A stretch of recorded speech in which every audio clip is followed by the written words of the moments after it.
A lot going on, and right now St. Louis and Denver are scoreless in the second quarter. Houston has scored against the New York Jets. They lead 7-0. Phyllis, get us up to date with all the baseball races still left and also that America's Cup race. Great. Reggie Jackson and Dave Kingman homered for the New York Yankees today as they defeated Detroit 6-5. And Brent, of course, will have those highlights of that game in just a moment. Baltimore held today for Brooks Robinson, but they trailed the Boston Red Sox in the sixth inning 6-4. A Baltimore defeat would place him 3.5 games behind the Yankees. In the other races, the Phillies lost to St. Louis. Their magic number staying at 5 in the National League East. The Dodgers, just starting, have a magic number of 2 over the Reds in the National League West, and Kansas City, who just won today, knocked their magic number to 4 in the American League West. Now in Davis Cup play today, both Australia and Italy advanced to the finals, and of course Ted Turner's yacht Courageous made it 4 straight to sweep the America's Cup.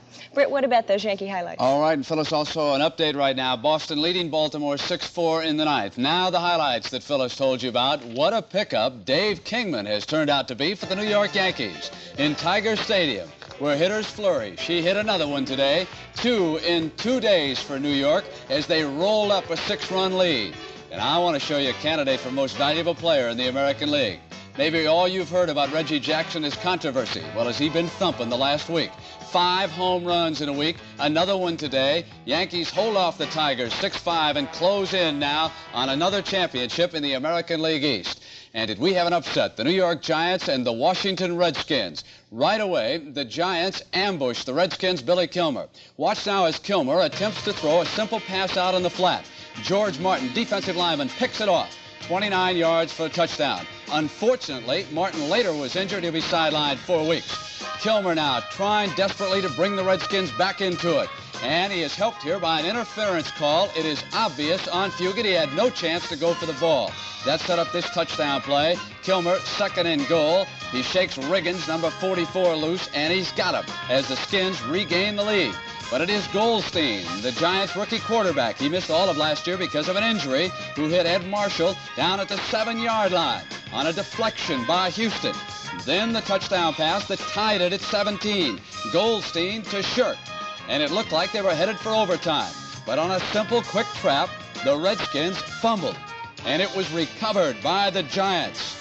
Then with just 5 seconds left, it was Danilo kicking the field goal, 20 yards, and the Giants had upset the Washington Redskins by a score of 20-17. That wasn't the only upset, Irv Cross. Well, there were other upsets, Brent. We'll talk about it when we get to that Atlanta-LA game. But right now, the Minnesota Vikings and Dallas Cowboys, of course, are tied at half, or in a half with the Dallas trailing the Minnesota 7-3. But this is the highlight package from Atlanta and L.A. Joe Namath has completed a pass there to Harold Jackson. The second pass here, his third pass actually of the game, was a touchdown this time to Jackson, a 29-yard score. Haskell Standback scores from 1-yard line from Atlanta to knot the game.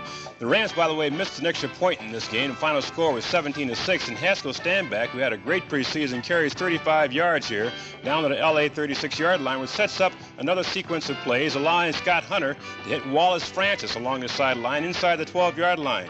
Hunter goes this time on a keeper, scores another touchdown, get a field goal for Atlanta. The final score, 17-6, and we'll get to Minnesota-Dallas later, okay? Irv, one of your favorite running backs, of course, is Walter Payton. He rushed for 161 yards. We're going to show you a highlight package on Walter. We'll be right back as the NFL Today continues on CBS right after these messages from your local stations.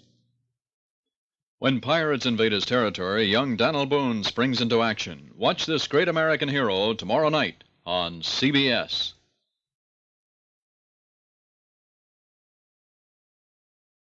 It was Chicago 30, Detroit 20, and what an afternoon for Walter Payton. 131 yards in the first half of this game, wound up with 160 yards. Here is his best run, 75 yards. Now watch for number 89, James Scott, from the left side of your screen. He's going to throw a sensational block, no clip on the play, and Payton got down inside the 10-yard line before he was run out of bounds.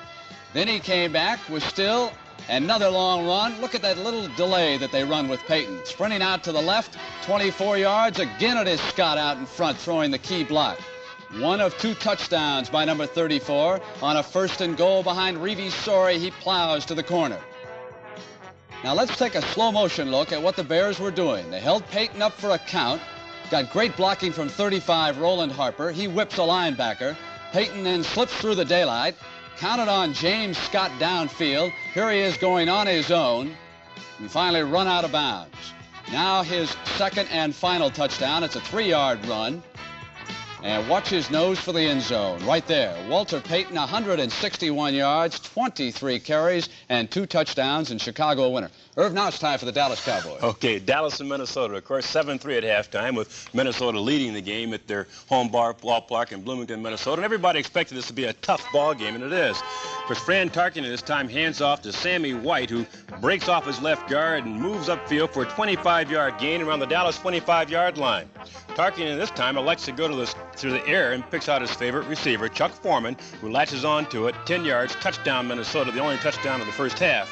The Cowboys get on the board with a 33-yard field goal from Efren Herrera. 7-3 at halftime. It was New Orleans and the Green Bay Packers in the Superdome, the site of the Super Bowl game next January on CBS, and probably the single most exciting play of the day. It was a punt return. Harrell of the Packers waiting to haul it back. 80 yards coming up right here. Now watch the block that Wagner is going to throw, number 21, after he turns the corner. It's the final block for Willard Harrell, and it'll lead him into the end zone right there. The Packers opened up a 14-point lead, largely because Lynn Dickey was hitting Ken Payne. Here he is with protection, stepping up and going deep down the left sideline. He wanted Payne again on the touchdown play that put the Packers ahead 21-0 after the extra point, and he got him. But the Saints rallied valiantly in the second half. Archie Manning, number 8, back after that arm operation of a year ago. For Henry Childs, coming out of the right side, he went all the way for the touchdown, made it 24-20.